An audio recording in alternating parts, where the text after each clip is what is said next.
ಭಕ್ತನಾದ ಇವನಿಗೆ ಅಲ್ಲಿ ತಂಗಲು ಆಶ್ರಯ ಕೊಟ್ಟರು. ಆದರೆ ಅವನು ಒಡವೆಗಳನ್ನು ಕದ್ದು ಓಡಿದ.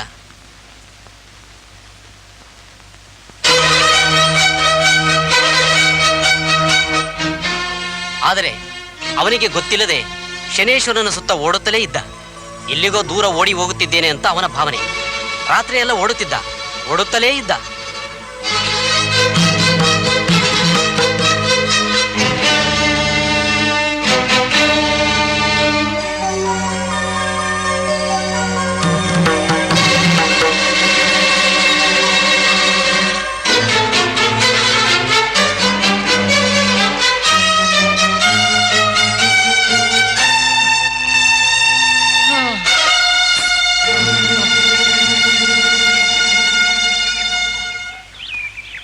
ಕಳ್ಳತನ ಮಾಡ ಬಂದಿದ್ದೇನು? ಅದು ಈ ಊರಿನಲ್ಲಿ?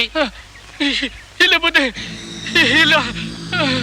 ಕಳ್ಳತನ ಮಾಡಕ್ ಬರೋರೆಲ್ಲ ಶಿಕ್ಷೆ ಅನುಭವಿಸ್ತಾ ಇಲ್ಲೇ ಬಿದ್ದಿರ್ಬೇಕು.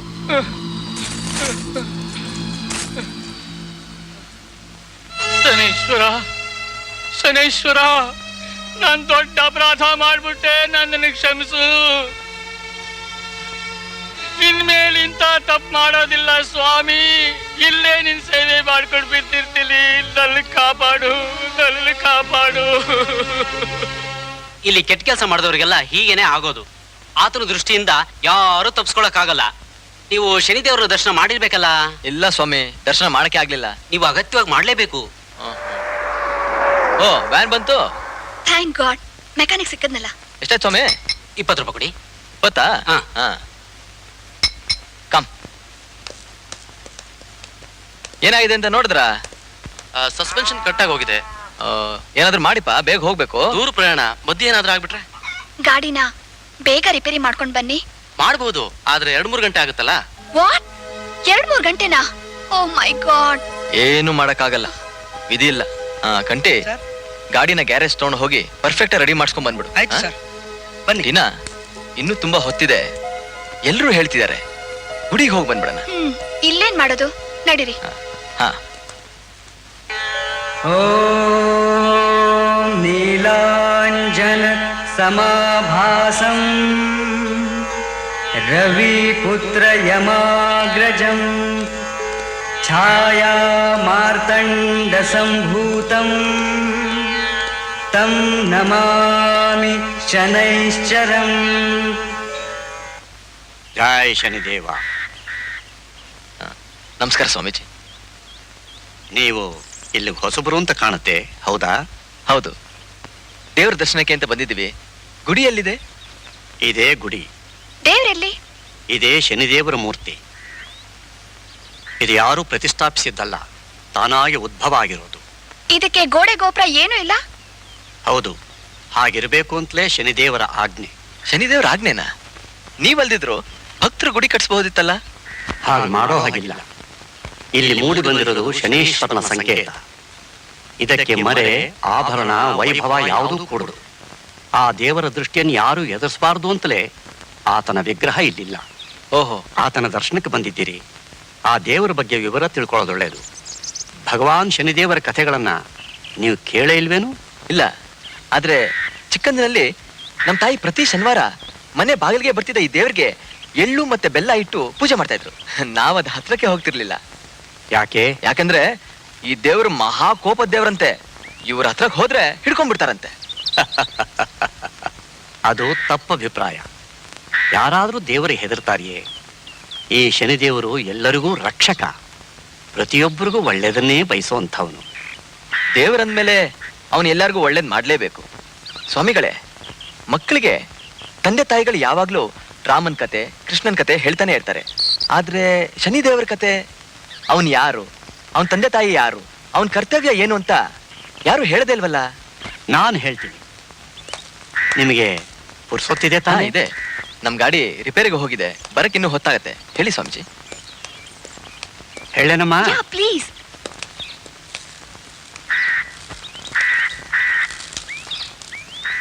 ಬನ್ನಿ ಬನ್ನಿ, ಕೂತ್ಕೊಳ್ಳಿ. ನೋಡಿ, ಈ ಸೃಷ್ಟಿಲಿರೋ ಬ್ರಹ್ಮಾಂಡದಲ್ಲಿ ಬೇಕಾದಷ್ಟು ಲೋಕಗಳಿವೆ, ಕೋಟಿ ಕೋಟಿ ನಕ್ಷತ್ರಗಳಿವೆ.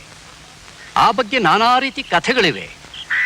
ಆ ನಕ್ಷತ್ರಗಳ ಪೈಕಿ ಎಲ್ಲಕ್ಕಿಂತ ಅತ್ಯಂತ ದೊಡ್ಡ ನಕ್ಷತ್ರ ಸೂರ್ಯ. ಹೌದು.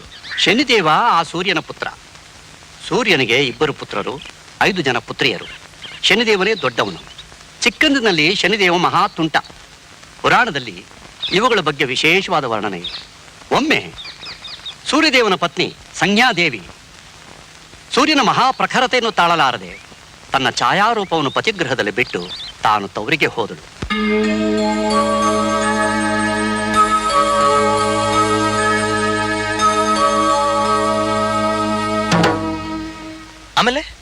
ಆಮೇಲೆ ಆ ಛಾಯಾದೇವಿಯೇ ಸಂಸಾರ ನಿರ್ವಹಣೆ ಮಾಡ್ತಾ ಇದ್ಲು. ಆದರೆ ಅವಳಿಗೆ ಶನಿದೇವನ ಬಗ್ಗೆ ಕೋಪ ಆಯಿತು. ಯಾಕೆಂದ್ರೆ ಅವನು ಮಹಾ ತುಂಟ ಹಾಗೂ ಒರಟನಾಗಿದ್ದ. ಒಂದು ದಿನ, ತಪ್ಪಾಟ ನನ್ನದಲ್ಲ, ಹೋಗು, ನೀನ್ ಆಟಕ್ಕೆ ಬೇಡ. ನೀನು ಜಗಳ ಗಂಟ, ನೀನೇ ಹೋಗು. ಏನಂದೆ? ಅಮ್ಮ! ಏನದು ಏನದು ನಿಮ್ಮ ಗಲಾಟೆ? ನೋಡಮ್ಮ, ನಾನು ಕೆಟ್ಟವನಂತೆ. ಅಮ್ಮ, ಹಸಿವಾಗ್ತಾ ಇದೆ, ಭೋಜನ ನೀಡು. ಭೋಜನಕ್ಕೆ ಇನ್ನೂ ವೇಳೆ ಇದೆ. ಹೋಗಿ ಮಕ್ಕಳೇ, ನೀವು ಹೋಗಿ ಆಡಿಕೊಳ್ಳಿ. ನೀನು ಯಾವಾಗಲೂ ಹೀಗೆ ನನ್ನನ್ನು ಕಂಡರೆ ಸಿಡಿಸಿಡಿ. ಹಸಿದಿರುವಾಗ ಹೊಟ್ಟೆಯಲ್ಲಿ ಹುಟ್ಟಿದ ಮಗನಿಗೆ ಅನ್ನ ಹಾಕದ ನೀನು ಒಬ್ಬಳು ತಾಯಿಯೇ. ಛೇ! ಏನು, ನನ್ನನ್ನು ಅವಮಾನಿಸುತ್ತಿದೀಯಾ? ತಾಳು, ನಿನಗೆ ತಕ್ಕ ಶಿಕ್ಷೆ ಆಗಲೇಬೇಕು. ನನ್ನನ್ನು ಹೊಡೆಯುತ್ತೀಯ? ದುಷ್ಟ, ನನ್ನನ್ನು ಒದೆಯುತ್ತೀಯ? ಹೆತ್ತ ತಾಯಿಯನ್ನು ಒದ್ದ ನಿನ್ನ ಕಾಲು ಊನವಾಗಿ ಹೋಗಲಿ. ಇದೇ ನಾನು ನಿನಗೆ ಕೊಡುವ ಶಾಪ.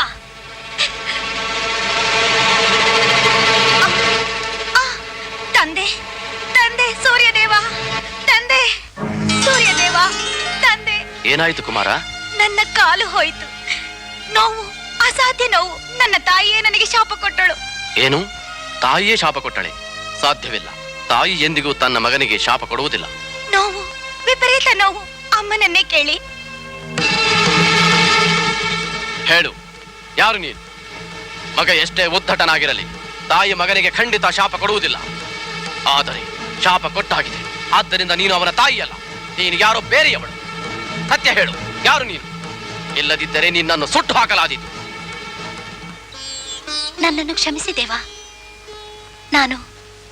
ನಾನು ಸ್ವಯಂ ಸಂಜ್ಞಾದೇವಿಯ ಪ್ರತಿರೂಪ.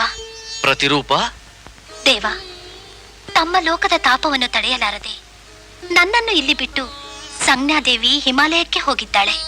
ಏನು, ಸೂರ್ಯಲೋಕದ ತಾಪವನ್ನು ತಡೆಯಲಾರದೆ ದೇವಿ ಹೊರಟು ಹೋದಳೆ? ನನ್ನನ್ನು ಏಕಾಂಗಿಯಾಗಿ ಬಿಟ್ಟು ಹೊರಟು ಹೋದಳೆ? ತಂದೆ, ಈ ಬಾಧೆಯನ್ನು ತಡೆಯಲಾರೆ. ವಿಪರೀತ ನೋವು. ಶನಿದೇವ, ತಾಯಿಯೇ ಶಾಪ ಕೊಟ್ಟ ಮೇಲೆ ಇದಕ್ಕೆ ಪರಿಹಾರವೇ ಇಲ್ಲ. ಅದರಿಂದ ನಿನಗೊಂದು ಕೊರತೆ ಏರ್ಪಟ್ಟಿರಬಹುದು. ಆದರೆ ನನ್ನ ಪ್ರೀತಿಯಲ್ಲಿ ನಿನಗೆ ಕಿಂಚಿತ್ತೂ ಕೊರತೆ ಇರುವುದಿಲ್ಲ. ನನ್ನ ವಾತ್ಸಲ್ಯ ನಿನ್ನ ಮೇಲಿದೆ. ಆದರೆ ನೀನು ನಿನ್ನ ಉದ್ದಟತನದಿಂದ ಇತರರಿಗೆ ತೊಂದರೆ ಕೊಡಬೇಡ. ಎಲ್ಲರಲ್ಲೂ ನಿನ್ನ ದಯೆ ಇರಲಿ. ಹೀಗೆ ಶಾಪಗ್ರಸ್ತನಾದ ಮೇಲೂ ಸಹ ಶನಿದೇವ ಸದಾ ವಿಷಣನಾಗೇ ಇರುತ್ತಿದ್ದ. ಯುವಕನಾದ ನಂತರವೂ ಸಹೋದರನ ಮೇಲೆ ಅಧಿಕಾರ ಪ್ರಯೋಗಿಸುತ್ತಾ ಜಗಳವಾಡಿಕೊಂಡು ತಂದೆಯಿಂದ ದೂರ ಹೋಗುವುದು ಅವನ ಪದ್ಧತಿಯಾಗಿತ್ತು. ಸೂರ್ಯದೇವ ಮಗನನ್ನು ಕಾಣದೆ ವ್ಯಾಕುಲ ಚಿತ್ತನಾಗೇ ಇರುತ್ತಿದ್ದ.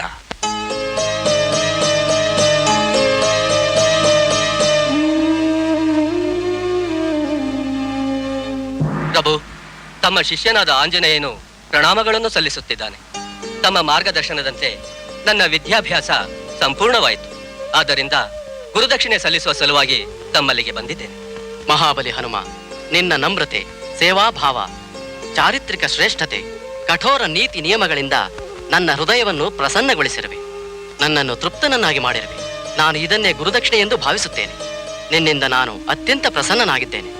ಅತೀವ ಪ್ರಸನ್ನತೆಯನ್ನು ಗಳಿಸಿದ ಮಾತ್ರಕ್ಕೆ ನಾನು ಗುರುದಕ್ಷಿಣೆ ಸಲ್ಲಿಸಿದಂತಾಗಲಿಲ್ಲ ಗುರುದೇವ. ಪ್ರಸನ್ನತೆಯೊಡನೆ ನಿಮ್ಮ ಮನಸ್ಸಿನಲ್ಲಿ ಚಿಂತೆಯೂ ಸಮ್ಮಿಶ್ರಗೊಂಡಂತಿದೆ. ನಿಮ್ಮ ಶಿಷ್ಯನೆನಿಸಿಕೊಂಡ ನಂತರ ನಿಮ್ಮ ಚಿಂತೆಯನ್ನು ದೂರ ಮಾಡುವುದೂ ನನ್ನ ಕರ್ತವ್ಯವಾಗಿದೆ. ಅಂದ ಹಾಗೆ ನಿಮ್ಮ ಮನಸ್ಸಿನಲ್ಲಿರುವ ಚಿಂತೆಯಾದರೂ ಏನು ಮಹಾಪ್ರಭು? ಶನಿದೇವನ ಚಿಂತೆ. ನನ್ನ ಮಗನು ಏಕೋ ಏನು ಕೋಪಿಸಿಕೊಂಡು ಪದೇ ಪದೇ ನನ್ನಿಂದ ದೂರ ಹೊರಟು ಹೋಗುತ್ತಿದ್ದಾನೆ.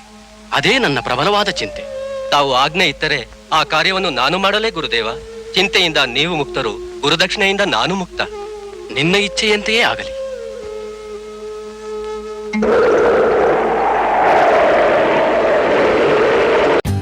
For more updates, like, comment, subscribe to our channel.